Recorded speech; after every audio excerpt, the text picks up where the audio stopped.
Vamos fazer aqui, atender a Débora. A Débora escreve e pergunta. Ela é lá de Suzano, estado de São Paulo. Padre Fábio,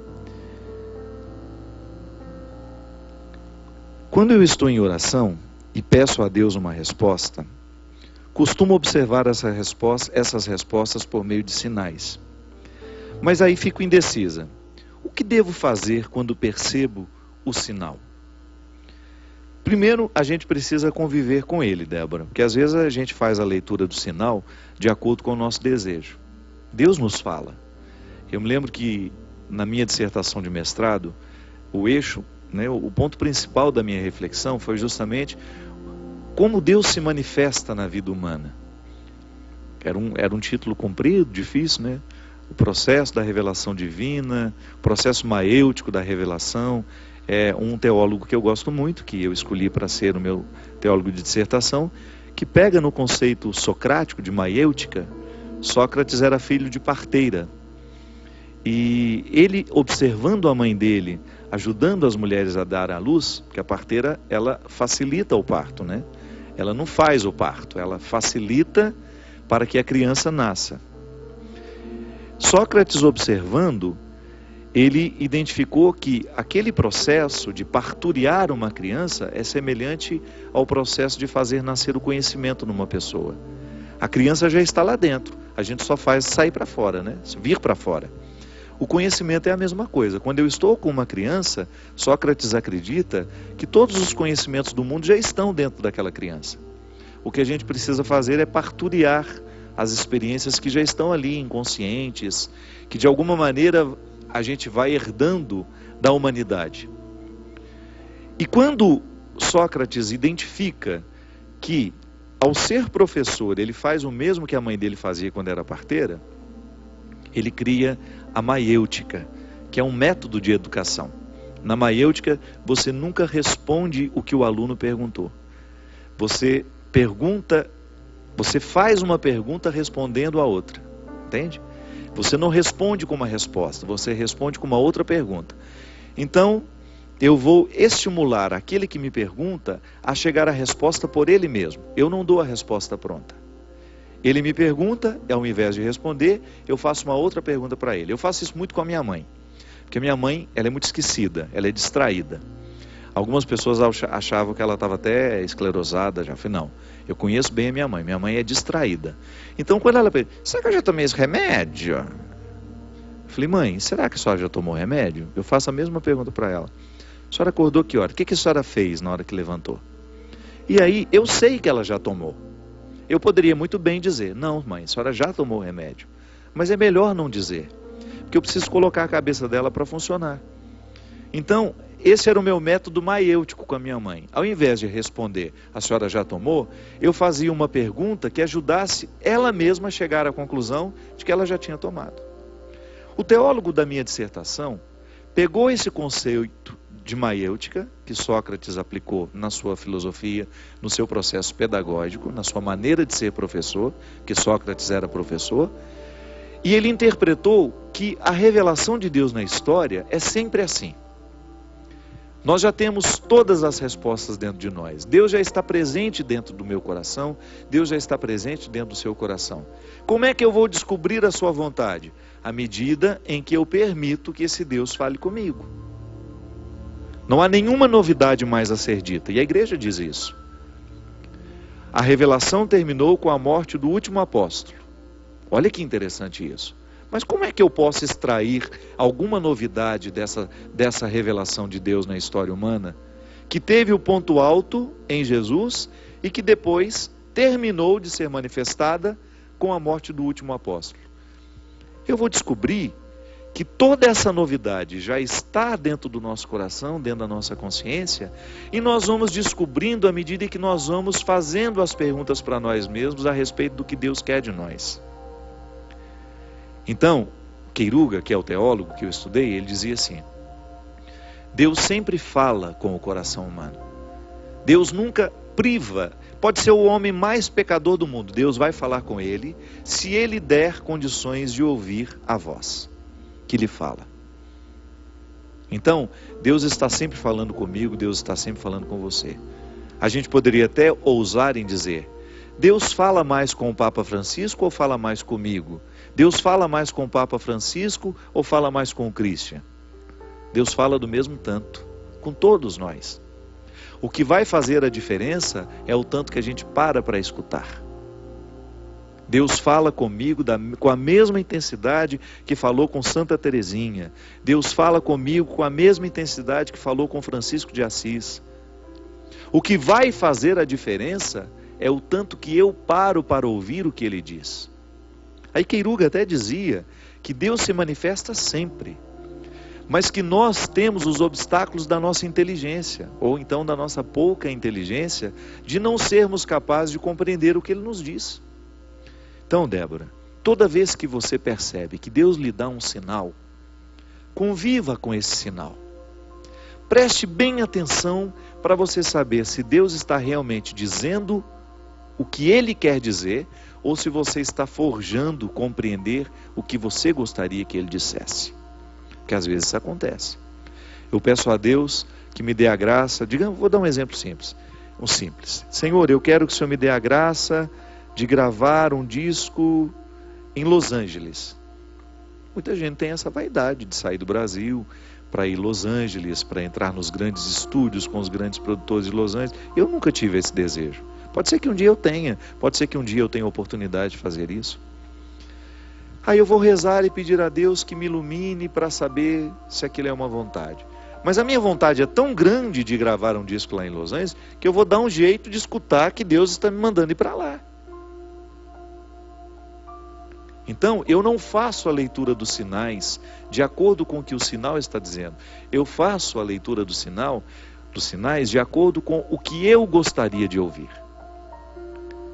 É por isso que eu gosto muito daquela música do Gilberto Gil. Está no tom. Se eu quiser falar com Deus, tenho que ficar a sós, tenho que apagar a luz, tem que desatar os nós dos sapatos, das gravatas, dos desejos, dos meus sonhos. Tenho que perder a data, tenho que me achar, e por aí vai. Mas olha como é interessante isso. Se eu quiser falar com Deus, eu tenho que desatar o nó da gravata, tenho que desatar o nó do sapato.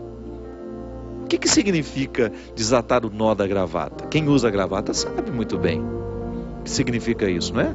Depois de um dia de trabalho, você chega em casa cansado, estressado, você vai tomar uma taça de vinho, a primeira coisa que você faz? Desafrouxa o nó da gravata, porque aquele nó, ele está muito ligado à obrigação, postura. E quando a gente chega em casa, você quer mais é ficar à vontade. Tirar os sapatos é uma demonstração de intimidade. Quando eu chego na casa de uma pessoa que eu tenho intimidade, eu não ouso em tirar os meus sapatos e ficar descalço, porque me faz bem. É uma maneira que eu tenho de dizer ao meu corpo que ele pode relaxar, que ele está em casa. Quando a gente quer falar com Deus, e o poeta Gilberto Gil nos deu algumas dicas preciosas, a gente tem que desatar os nós do desejo também. Isso é, eu não posso ficar amarrado àquilo que eu tanto desejo. Eu tenho que me despojar. A grande questão é essa. Só pode ouvir o que Deus está dizendo aquele que despojou do que diz a si mesmo. É até bom repetir isso. Só pode ouvir o que Deus está dizendo aquele que despojou-se do que diz a si mesmo. Porque aí eu corro o risco de ouvir não o que Deus está me revelando, mas eu corro o risco de ouvir aquilo que eu gostaria que Ele me revelasse. Então, se eu não desafrouxar os nós, se eu não retirar um pouco o meu desejo da história, aí você pode até dizer: padre, mas um ser humano pode viver sem desejar? Não, mas nós podemos observar o desejo. Nós podemos ter uma compreensão cada vez mais acertada do que desejamos, de como funciona o nosso sistema. Nós desejamos o tempo todo e é isso que nos mantém vivos. Nós nunca, Lacan, o grande psicoterapeuta, dizia que o ser humano nunca pode parar de desejar, porque o que realiza o ser humano não é aquilo que ele tem, mas é aquilo que ele é ausente. Não é o que nós já alcançamos que nos mantém em pé, minha gente. O que nos mantém em pé é aquilo que nós não temos. Olha que interessante isso. Você olha para tudo aquilo que você já alcançou na vida e você chega à conclusão de que isso não é o suficiente para lhe manter em pé e nem disposto para viver. É o que você ainda pode alcançar. Não significa que você está sendo ingrato com a vida, com aquilo que você já alcançou, não. É que se a gente não se desprender do que a gente alcançou, a gente para de alcançar outras coisas. Se a gente ficar abraçado àquilo que a vida já nos deu, se a gente ficar abraçado aos discos que a gente já gravou, aos livros que nós já escrevemos, aos trabalhos que nós já executamos, a gente não se abre à possibilidade de fazer coisas diferentes, coisas novas. É por isso que é tão difícil, é por isso que é tão complicado para aquelas pessoas que fazem muito sucesso, depois voltar a uma vida normal quando o sucesso passou. Sair de cena requer muita sabedoria. Por quê? Geralmente aquela pessoa que foi endeusada num tempo da vida, nossa, como ela era importante, ele foi presidente da República, ele era recebido em todos os lugares, com os tapetes vermelhos. De repente ele sai do poder, 10 anos depois ninguém nem lembra mais. Ou sabe quem ele é, mas não tem mais aquela pompa para receber, ele não vai ser recebido da mesma maneira como era antes. Aí a pessoa entra em depressão. Aí a pessoa perde o sentido da vida. Por quê? Porque continuou amarrado no desejo. Não soube abrir as portas para identificar a possibilidade de viver um novo tempo. Sem protocolos. Ser tratado como gente pelo outro. É tão bom. É tão bom você ser tratado como gente. Descansa tanto a gente quando o outro lhe olha como um ser humano só. Quando esquece os títulos que você tem, ou quando esquece a sua fama, e observa só o ser humano que você é, e acolhe você assim. Para a pessoa que vive o tempo todo, essa coisa de ser imaginado pelo outro, né? Porque a pessoa famosa, ela transita o tempo todo dentro de um contexto de imagem. O outro vê na televisão, o outro vê na capa do livro, o outro vê na capa do CD, o outro vê porque ele é o presidente, porque ele é o senador, ele é o escritor, ele é o ator, ele é o diretor.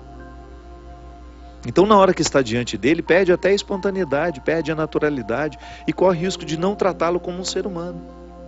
Por isso que às vezes a relação é tão cansativa, porque é uma relação objetal, não é uma relação natural. O outro parece que se presta a ser um objeto da nossa satisfação. Então a gente nem cumprimenta, já quer tirar uma foto, nem fala nada, já vai para tirar uma foto. Então quando a gente tem esse contexto, nós corremos o risco de colocar o outro dentro de uma vida que não é real. E depois que por isso, quando ele precisa voltar à vida real, ele tem muita dificuldade. Por isso que é sempre bom a gente experimentar, ser tratado como gente e fazer questão de estar ao lado de pessoas que nos tratam como gente, como pessoas, e só. Se a gente não se desamarra dos desejos, a gente não consegue receber a vida com as suas mudanças. E aí, Débora, se a gente não é capaz de fazer a leitura destes sinais, dessa voz de Deus, nos indicando até isso que eu acabei de falar, talvez seja o momento de sair de cena, e aí eu observar que Deus está me dando todas as dicas para isso, que Deus está encaminhando o meu coração para compreender a minha retirada como necessária. Para isso que a gente reza. Eu também quero saber qual é o meu lugar no mundo. Eu venho aqui, eu tenho o meu trabalho aqui na Canção Nova, eu viajo pelo Brasil levando a palavra de Deus através da minha música, através da minha arte. Eu acredito no meu ministério. Eu tenho quase 80 pessoas ligadas ao meu trabalho hoje. Então meu trabalho gera a vida de mais de 80 famílias. Eu fico orgulhoso disso. Eu fico muito orgulhoso, fico muito feliz de saber que eu tenho a oportunidade de fazer um trabalho como padre que me leva a muitos lugares. Mas se por acaso eu começar a perceber os sinais de que Deus não me quer mais assim, Eu não posso negligenciar os sinais. Por outro lado, eu tenho de conviver com eles. E é por isso que eu sempre digo, Débora, como é que a gente observa que está na hora de mudar? Quando você começa a perceber que você está ficando incomodado com a vida que tem. Gosto de dizer sempre isso. Leve a sério aquilo que lhe incomoda. Observa bem aquilo que está lhe incomodando, porque Deus lhe fala através disso. Preste atenção nos incômodos da sua alma e você vai começar a identificar ali a voz de Deus, lhe ajudando a identificar uma mudança. É assim. Quando nós percebemos que o coração está ficando incomodado, que você já não está inteiro naquilo que você faz, talvez Deus esteja ali te lançando uma corda para que você segure e Ele te leve a um novo tempo, a uma nova vida. Eu admiro muito e eu já vi muitas pessoas fazerem isso. Saírem no auge dos seus trabalhos e optarem por uma vida mais reclusa, optarem por uma vida mais simples, optarem por uma vida com mais cotidiano, digamos assim, né? Com mais rotina. Quem se lembra daquela menina, né? Ana Paula Arósio, né? Aquela atriz da Globo, famosíssima. De repente aquela menina, sei lá, incomodada com o contexto da vida que vivia, teve coragem de abrir mão de tudo.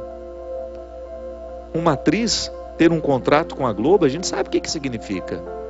Não sejamos hipócritas. Quem trabalha nesse ramo, tenho certeza que 90% dos atores do país gostariam muito de ter um contrato de exclusividade com a Rede Globo, que é a maior produtora de teledramaturgia da América Latina. Então, de repente, uma moça daquela que diz, eu não quero mais, aí se refugia para viver no sítio, a gente sabe, né? Foi viver num sítio. Quais são os motivos do coração daquela menina? Qual foi a voz que ela ouviu? Não sei. O que eu sei é que ali houve uma transformação muito corajosa, uma renúncia muito corajosa, que eu preciso fazer, você precisa fazer.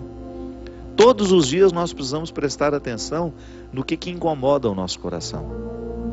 Porque a partir do momento que a gente sabe o que nos incomoda, é que a gente começa a entender o que Deus quer de nós. Muitas vezes, grandes transformações só virão no momento em que a gente levar a sério aquilo que está nos incomodando. Obrigado pela sua companhia, obrigado pela oportunidade de estar com vocês. Peço que Deus nos abençoe, que derrame sobre mim, sobre você, sobre a sua casa, sobre a sua família a bênção e a proteção do céu. Ele que é Pai, Filho e Espírito Santo. Amém. Até a semana que vem, se Deus quiser.